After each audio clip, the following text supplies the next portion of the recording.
All right, this is another episode of Sorry for Rambling. As always, I'm Alex Kack, and I am joined today by Eric Kurland, candidate for Arizona State Representative. Eric, how are you doing? I'm doing great. Thanks so much for having me on your show, Alex. Thanks for stopping Alec. by. It's Alex. You got it right the first time. Okay. It's the Kack on the end, right? The Kack on the end with the Alex on the front. You kind of crush it into an Alec. Yeah, it's funny. My grandpa called me Alec every day straight till he died. Like my mom would correct him, like I'd correct him. Man did not give a damn. Yeah, somebody had a famous joke where he said, it's a good thing that that they named me Eric because that's what everybody calls me. I don't know what else I'd respond to. I just remember I hit my teenage years and I would try to correct him sometimes, and he would look at me like I didn't get through Korea to care about your name, Sure. And you don't want to sacrifice whatever inheritance you have coming by trying to correct the fella. It was none. It was absolutely none. Not when you were a teenager trying to protect and say, it's really Alex. So we're going to start with some background information here for viewers. Eric, what district are you running in? District 23. It's the majority of Scottsdale, all of Fountain Hills, and Rio Verde. And you are a Democrat running in Scottsdale. How is that? Yeah, Democrat running in Scottsdale. Let's not get it twisted, though. It's not quite what people think.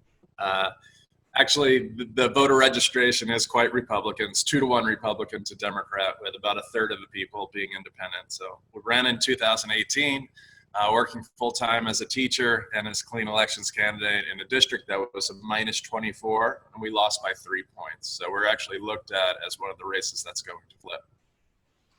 Which is incredible. I mean, we obviously we need you there. What have you found so far that's resonating with voters in your district? What are the issues that are important to your district? Well, I mean, there is polling being done. I mean, that's what is exciting about the race, that we've actually got that kind of happening. But my career as a teacher resonates. Education's the number one issue. It has been for a while. And here's the interesting part. In Arizona, when we fund education at the bottom of the barrel, in Scottsdale, in our unified school district, we have passed overrides and bonds by more than 10 points each time. So there's the juxtaposition of supporting education at the local level, but then electing people who cut it at the state level. It's kind of like, I'll save this finger, but they cut off my hand. So we're making that connection. And so that's very important to people.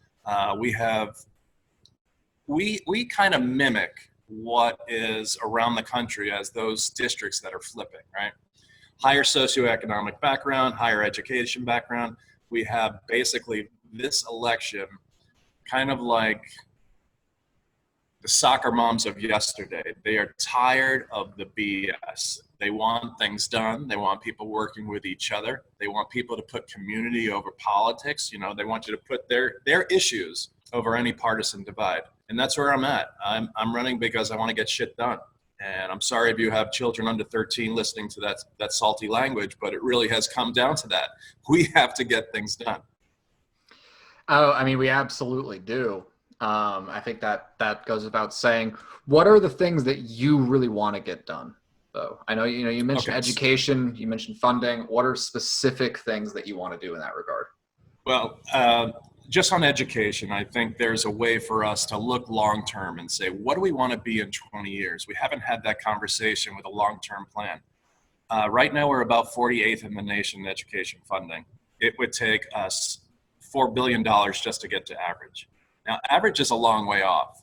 That right now is an aspiration that I can't even see. But what we can do is take a look at our bordering states and say, where are they ranked in the national average? And let's come up with an average of that, so that we have something to aspire to. Now, we have the opportunity here, since we fund education so poorly and we have the highest class sizes, to actually build something that we want. We have the baseline. I think a way forward is to start creating some community schools in our low-income areas. 25% of our kids in Arizona grow up in poverty. If you do not have the moral authority to kind of look at education as something that must happen, at least look at it as an economic issue, And then I think we can do a whole thing with hire to retire for our teachers. We spend close to $75 million a year training teachers because we have this big churn. So what if we were to take a program and look at it and say, you know what, first through third year teachers get strong mentoring. 4th through, say, 10-year teachers get a partial portion of the ASRS paid for by the state. So that actually goes money into their pocket, goes money into the economy, it gets spent, and it keeps them here in Arizona. Then perhaps years 10 through 20, we're offering free or highly reduced master's degrees at our community colleges and universities. And then past 20 years, we can then give retiring teachers healthcare through the state healthcare system to then go and be those mentors for those first through third year teachers. So there's a way we look at it as an issue, as we want to be able to have, look, David Berliner over at Arizona State talks about the efficacy of a teacher. And on average, there's a trajectory that goes like this to year 7.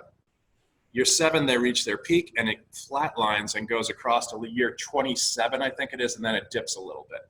We are losing teachers more than half before the first 5 years. If you can just consider those numbers, half of the students that go through our public schools do not get the best teaching that they could possibly get. Pile that on with all the kids that are in their classroom, and you're seeing real gaps. And we can just do so much better if we get everybody to the table. So that's a long-winded answer, but it's not just like, hey, let's put money into salaries, or hey, let's do something here. It's got to be a comprehensive effort to say, what do we want to be in 20 years? And we got to keep moving towards that. One of the terms we use in education is scaffolding, right? So a lot of people in our party, the liberal wing, we want to get from X to A, right? And it's a big jump. Let's say we all want universal health care that's paid for. That's so far from where we are, but we can have these steps where we can start climbing to where we want to be. That's what I see. Let's take the easy first steps. Healthcare is an issue, right?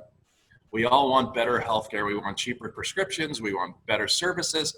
Why don't we at least just open up, like Kelly Butler over in District 28, at least open up the access healthcare system, state Medicaid system, for people to buy into? Very simple thing. How do you vote against that? Here's some other simple things I'd like to get out on the floor. I want to put out on the floor that anybody who buys a firearm has to go through a background check. That's supported by 90% of the people, right? That's what I call kind of some of the low-level fruit that's hanging there that we can pick off. If we have a majority in a chamber, we can then put this legislation on the House floor where people who are against it no longer will be able to remain silent. They will have to actually come out, vote against it, explain it, and then we never change back because people are unmasked. Another thing that we could do, anybody who gives to a political campaign over a certain amount of money, the outlaw dirty money that we had, that needs to be put right onto the floor and vote on it.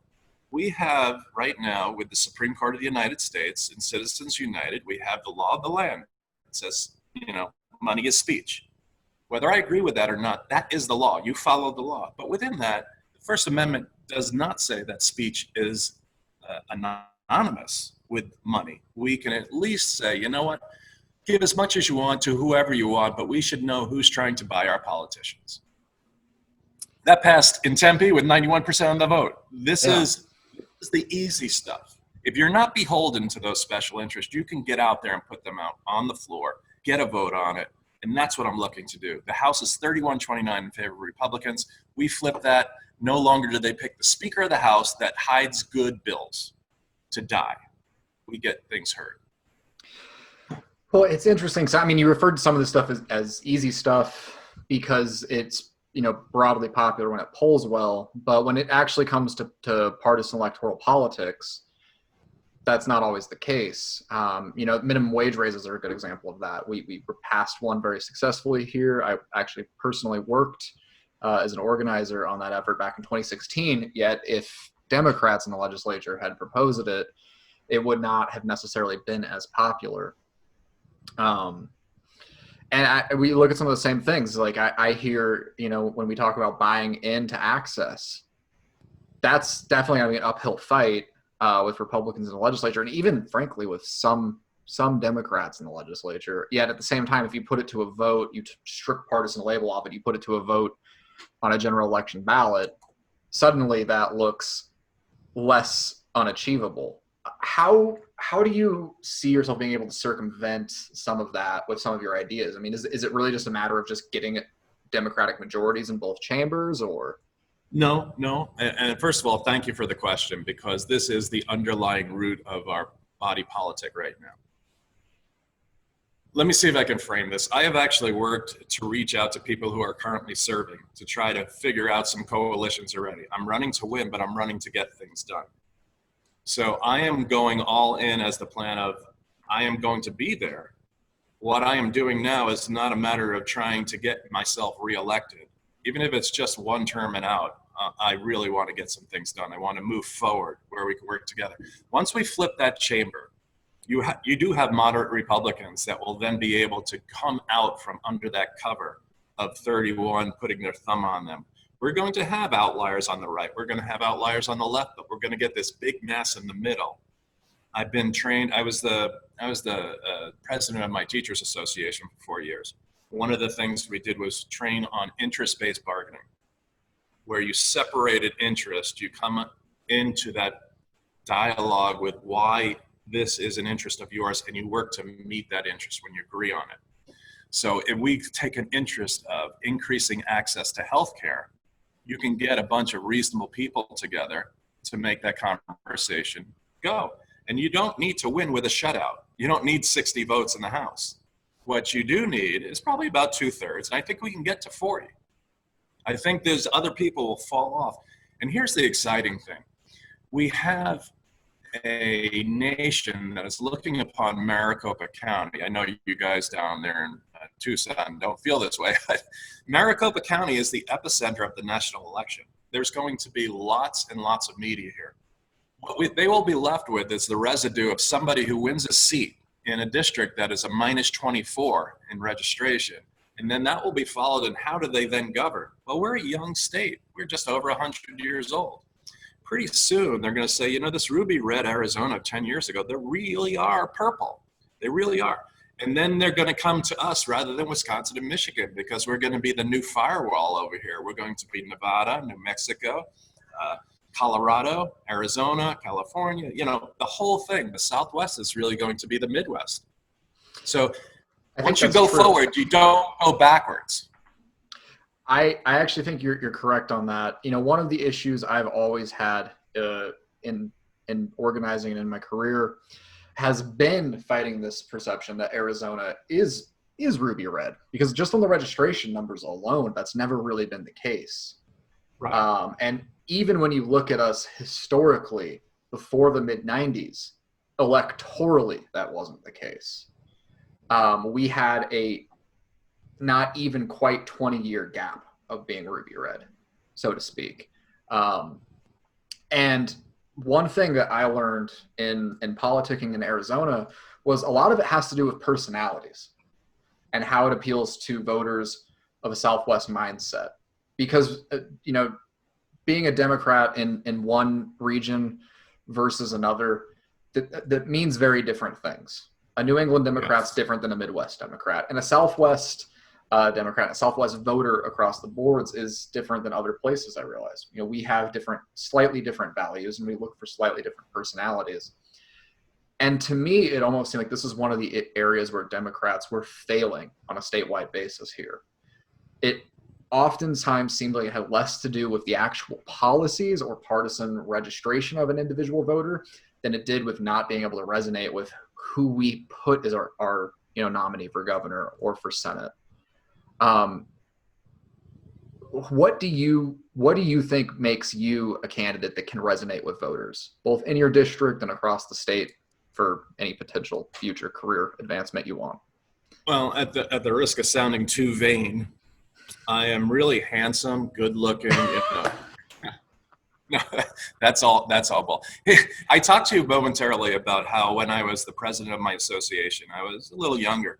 And quite frankly, I went through a time I was learning a lot, but I actually had this power that kind of went to my head.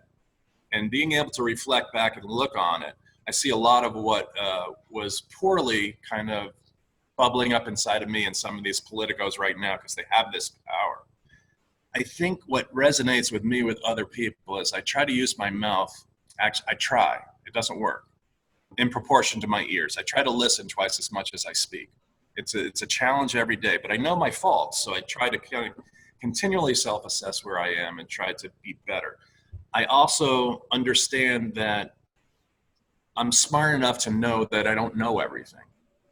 So I will ask questions and to get more of an understanding. And I don't look at things like, you know, I was always surprised when people say, oh, John Kerry, he was a flip-flopper. Remember that election where they just took his most cherished possession, right? His honor. And they just cut him to the core with the swift voting. Oh, yeah. And then they kind of hit him with the flip-flopping. And that actually stuck with a lot of different candidates, like that was a bad thing. And I look at flip-flopping as a term that kind of has a connotation that says, ooh, this person can't make up their mind. But what I look at it as, you are a person that takes a look at science, that takes a look at data, that will challenge their own previous opinions and say, wow, this information I have to open my eyes to this. You should be able to change your position on something when new evidence pours in. I mean, like climate change is one of those, right? The climate emergency, we have people that are rigid saying, well, you know, there's this one guy here who says it's not true. Forget about the 999 others. They hang on to that. You have to be open. So how do I resonate? I think one, I'm a real person, right? I'm authentic to the core. I think people latch on to the authenticity. I have a sense of humor. I think a lot of people vote based on, not emotion, but how they identify with that person. And I think I've got a pretty good worldview of how things go. And I've got a deep understanding of the important issues and the behind the scenes work of that. And I can kind of talk to any particular person. And I go out there and I say, look, I'm running, again, to get things done. I will work with anybody from any party to move this state forward. And I think people want that. I think I'm the right person at the right time with the right issues. You know, going back to those issues again, I did want to ask you, we talked a lot about education earlier, which, you know, makes sense both given the state of Arizona education and your background, but I want to really kind of zone in on higher education. You know, we obviously have a constitutional mandate to make it as close to free as possible in Arizona. Gets talked about a lot. It's very vague, but it's clear to everyone we're not doing that right now. What are some steps and plans that you would take to try to achieve that goal here in the state? What would you like to see the state do? Well, first of all, I think it's not just higher education. I think we need to do much better with our community colleges. We actually zeroed out, not me, but the state zeroed out the community college budget to put money into the freedom schools, the Koch freedom schools. That needs to be reversed. I think that's a small thing that you can do that is very easy. It's about $9 million. To give you an example of why community colleges are important to me, I created a program in Scottsdale for credit recovery for high school kids. And these were kids that were on their last leg, basically talking about dropping out. Gave them hope, threw them a lifeline. Now with credit recovery, when you take a course to get rid of that other grade and it's a faster kind of online delivery, you do not have credits that allow you to go to a four-year university. You have to go through the community college. And a lot of these, I would say 80% of these were boys. Large majority of them played sports. Boys kind of mature slower than girls. Basically, what we were doing was saying, hey, you can actually go with a scholarship and play over at Scottsdale Community College football. But through the fact that they zeroed out the budget, they took away the football program over at Scottsdale. We are making choices of basically, hey, do you want your arm or do you want your leg? We don't have to do that. They took away the cafeterias in some of the community colleges here in Arizona. That was the part that just shocked me of how do you not see that we're going too far on the austerity of community colleges. Yeah, and if you just look at when I try to figure out the difference between myself and a Republican, I have this conversation, we get down to it. And one of the basic tenets is I believe a little bit more in giving a hand up. They believe in more of pulling yourself up by your bootstraps. But when I talk about these things with education, I always preface it with, You and I can be very different about where we start lending a hand and pulling ourselves up by our bootstraps, but education is the boot. We are not providing the boots. I don't care if you're holding on to a strap. We have to give the boots. And then we have that conversation and you're like, yeah, you're right. So how do you bring higher education down? Well, you reverse those cuts, for heaven's sakes. And here's the kicker. When money goes to the universities, we can say this new money is designated and you must reduce tuition by a certain amount. Wouldn't that be wonderful if new money all went to reducing tuition, because they've made these economies of scale with little money and they've innovated enough that new money that comes from the state is a way for us to bring down the cost. My kid goes to NAU. God bless, got A's and B's, so he got the lumberjack scholarship, which means that his tuition is paid for. But fees and living are not, and that's about $15,000. We just took out a new mortgage on the house. We took more money out of the house so that we can pay for the kids' school. It's insane. Yeah, and my wife and I were both teachers. I mean, we are your middle-class family. It shouldn't be that way. This is an economic investment. It absolutely shouldn't be that way. You know, we're talking about community colleges. There is a conversation that comes up in Arizona specifically every couple of years, which is the idea of letting the community colleges do 4-year degrees. Where do you land in that argument? Because it seems across partisan lines to be mixed. Yeah, and I'm open to the idea. I need to look at that a little bit deeper. I don't think I think there's place for competition, right? So where there isn't a place for competition and capitalism, I believe, are in prisons. I don't think making a buck in prisons is a good use of capitalism. I don't think healthcare is a place where we really want capitalism. And I don't think public education is where we want capitalism. But higher education might very well be the place. I would have to look at it and see how these 4-year degrees would be coming through a 2-year college. If it helps our hurts. Yeah, I mean, absolutely. It's interesting because it seems like you have a lot of competing voices on that subject, and it is ultimately a new idea. We're seeing some areas do it across the nation in a limited scope, you know, but Arizona does seem to talk about it an awful lot. It seems like it comes up every couple legislative sessions, and so I'm curious to see how each candidate really wants to address that specific issue. Yeah, so do you have any data on how it's working in other states? I don't off the top of my head. But that's where I would look. That's what I would look, Alex. So this is one of those things where I would have to say, you know, I'm really invested in education, but I need more information on that particular nuance of it, because you don't want to make a mistake. When others have done it, you should be able to look at that, get the data, say, how can we be better? How can we talk to people who have done it already? Well, and I think there's different approaches to it too, which is this is one thing that I think hasn't really entered the conversation in Arizona, which from what I've seen from other states, you have some where they're offering very limited programs, things that are really high need, education, nursing, you know, certain trades, etc. Right? And you have other states which are saying, no. If the community college already offers classes on XYZ subject or already has X department, let them just build out a 4-year curriculum for whatever they want to. So those are two very different things, I think, where it's like you're turning the community colleges into essentially just liberal arts schools that aren't research universities, which that model already exists, you know, in all 50 states. It's just expanding out the public side of that, versus other states who are taking an approach of saying, we need to get more people into certain workforces. And so I'm one thing I'm curious, and this is obviously it's such a new thing happening around the country. I'm not sure there is a lot of data available on it yet. The thing that I'm curious is if this is the trend that we're seeing more and more states moving in, and we keep talking about Arizona, what's the approach that's best for our state?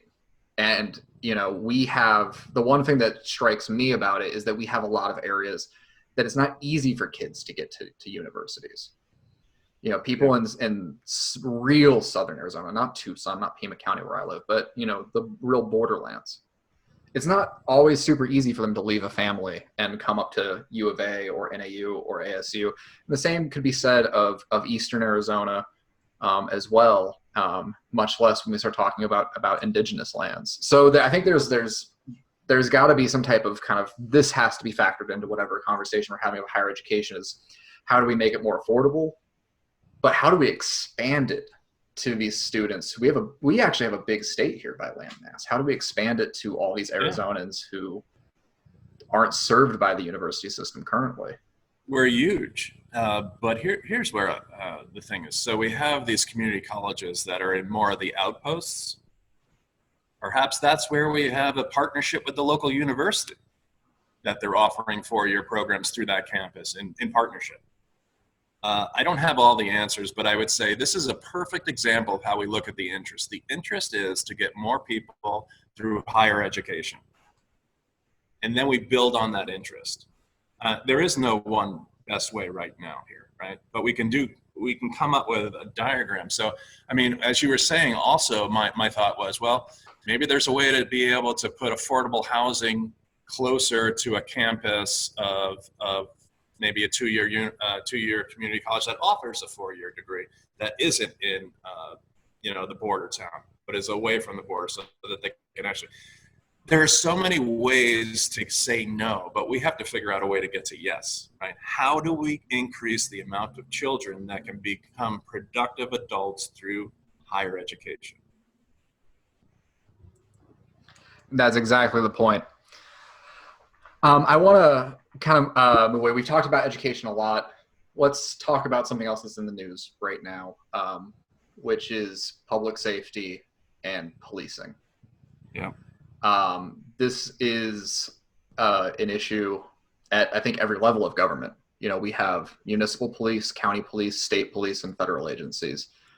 At the state level, what do you want to see done to reform our policing system? What are the steps that you think should be taken immediately, and what are things that you might be open to in a more long-term basis? Well, I know if you want change to be sustained, you have to bring the people that are closest to that change into the conversation, right? So I was a union leader in teaching. When we wanted things done in the profession, you brought teachers in. I don't care how you see this, you must bring the police officers in to talk about this as well. But I think for my ideas at the state level, I would like to see something where body cameras are required to be worn by every police officer, and that somehow we can assure that they are on. And if they are not on, and it's not a malfunction of some kind, there has to be some kind of tort involved with that, right? The other thing is, I mean, there's this movement called defund the police. Forgive me, Alex, but I think that's the stupidest thing that anybody could have ever named something. If they really want change, it's not defunding the police. It's talking about how do you get the police force back to protecting and serving. And perhaps you take away, like you talked about, the medical part of that. You know, that's, I guess, defunding, right? But we don't use a term like defund. We say, we are going to free you up to do your jobs better. So we're going to take away that medical component. We're going to put it here. We're going to take away the drug addiction component. We're going to put it here. We're going to take that homeless part and put it here. So you could focus. I mean, would you want to go without a state, without any kind of police and stuff? I mean, that's what people hear. It's a trigger, and it's a very poor use of words for me. So at the state level, I'd like to see a robust conversation about, I don't know if you make money as kind of a cudgel here, but I think we can have a conversation that just having cameras on every police officer would be a good thing. It definitely seems like it's a start, and it's part of that kind of the eight that can't wait, right? But at the same time, there are 2 cities in America that have all 8. One of them is Tucson, and we just saw, unfortunately, a death in police custody based on that. And it goes back into what you just mentioned, which we talked about before the show started, which is, what should the police really be involved in? The case in Tucson, there's still a lot of details coming out about, and I haven't had a chance to review them all myself yet, but it doesn't look like this was a stop or something of necessarily what we would traditionally consider excessive force, but it was a situation where perhaps the wrong actions and maybe the wrong force, if you want to think of it in that term, was applied to a medical situation. what steps do you think the state could take to start reevaluating the role that police have? And also, there's a legacy here where we've seen police departments encompass more and more responsibilities throughout society. Some of that has been at the behest of police departments. They've wanted to take on those responsibilities, and some of them have been at the behest of austerity measures, cutting out other services, and just dumping it onto the one area that still has a budget, period, which is police. Mm-hmm. What can state lawmakers do to say we've got to, drastically look at the fact that there are a lot of crises that happen? There's not one, the police department can't be a magic catch-all for every type of possible issue. Well, doesn't the state have a responsibility to fund those programs that we do have oversight of? I don't know what they're calling it anymore, but child safety, right? What do they call it now? I mean, they changed a few names and they tried to change the terms, but it's still grossly underfunded. My disappointment, I think, looking at this whole conversation is I'm a little disappointed in the police unions not coming and being more forceful for gun safety or red flag laws. I mean, the most dangerous calls, I would think, as what I've seen, are those domestic violence calls. So if we do more on the front that we can with, what is it, DHS now, or Department of, whatever they're calling it now, you know what I'm talking about. It changes in the state constantly. It all feeds into the same wheel that this hamster of Arizona is on. We underfund education. The stress on a family is so great when they're just making minimum wage. They then have all these other Maslow's hierarchy needs to reach, and the parenting doesn't come so easy. And they lash out. And then it becomes anger. And then and it's just on and on and on. And we fund less. We take a look at unemployment benefits and we say, you know what, we're not going to change these for 20 years. We're going to keep it at $240 a week. And that feeds into it. And then we say, you know what, if you want to buy a gun, go ahead. Buy one out of the back of an El Camino. No waiting periods for anybody. I mean, this whole thing has to stop. We have to take a look at it systemically. And I will say for police, and I've tried to be empathetic with all sides whenever an issue comes up. And I try to put myself in those shoes. What would I do if I was in a profession of protecting and serving, and you come upon a traffic stop and somebody, there are people shooting at you as a police officer. You are now going through what I think would be a heavy duty PTSD. I would like us to take a look at more of that social emotional part that we help police officers with. Because I imagine that if you or I were put into that situation where somebody had something and pulled it out, or somebody went into their pocket, I don't know how I'd react.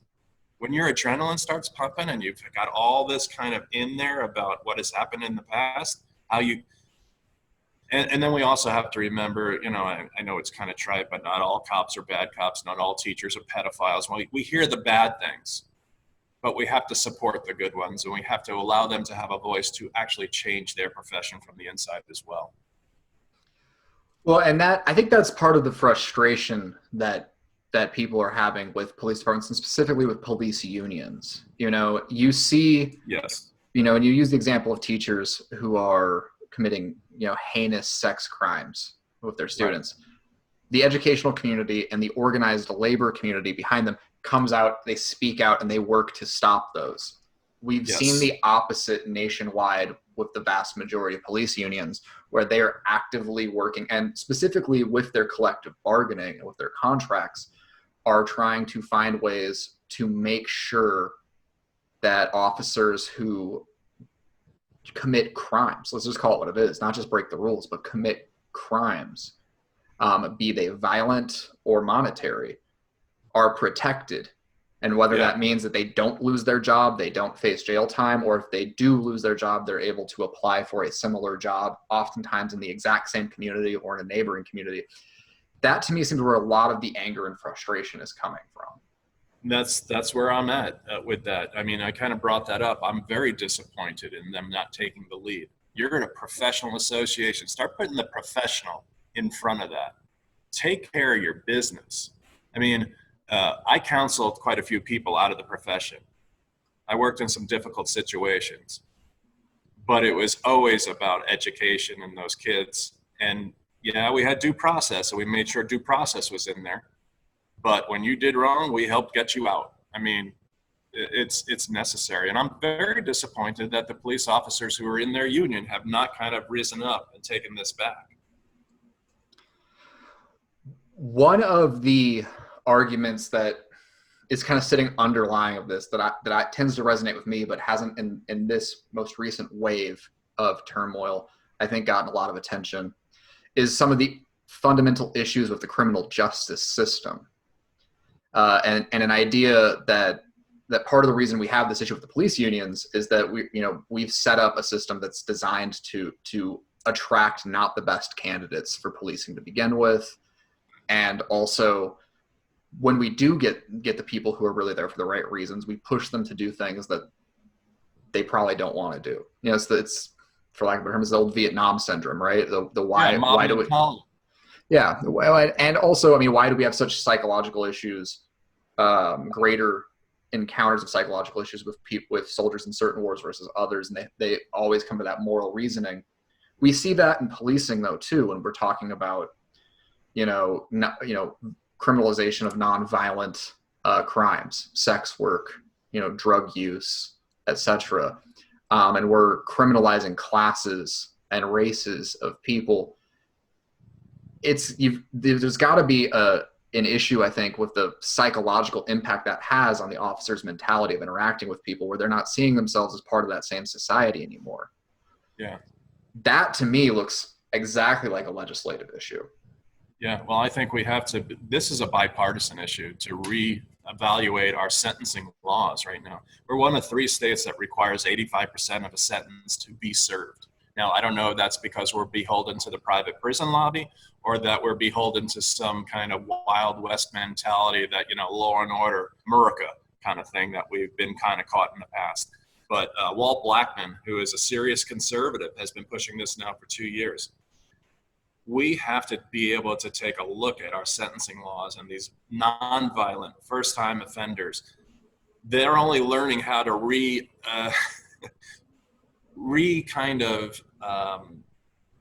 double down on crime when they go into the system. We're not rehabilitating people. We're kind of teaching them how to be better criminals. And we have to take a look at and again, this is an interest, right? Here's an interest. There's a monetary interest because it costs a heck of a lot of money to incarcerate people. And there's a moral interest in how do we get people to actually be better citizens. And I think if we look at that, first get rid of these 85%, you're throwing away the key on people, and take a look at how do we best serve and protect the public. Again, it's a robust conversation that needs to happen. But you have the facts right there as to one of the reasons why it needs to happen. Before we wrap up here, I want to ask you one last question. I ask everybody who comes on the show, which is I should have watched the show. I prepared. I like it when people don't, because I like to hit them with this, because it's always a break from the rest of the conversation. But it's a simple question, I think, at the same time, which is, throughout your career, education and in organized labor, but also your candidacy now, what's the thing that you most want to convey to people? Wow, good question. I've thought about it. What I want to convey to people is we're stronger together than we are divided. I think this is a perfect time for us to come together and work for moving Arizona forward. If you like the way we've been going the last 25 years with one party rule, and it's really not even one party, it's one very small segment of the party who votes in a primary. If you're happy with that, if you like the answer to, a good economy is to cut taxes, a bad economy is to cut taxes, if you think, whether it's fish or chicken for dinner, the answer is cut taxes, then you vote for those other guys. But if you're ready for something different, if you're ready for all voices to be heard, I'm your guy. Let's get shit done. All right. That was future Arizona State Representative Eric Kurland, District 23. Find him online. And don't forget to vote. This has been Sorry for Rambling. As always, I'm Alex Kack.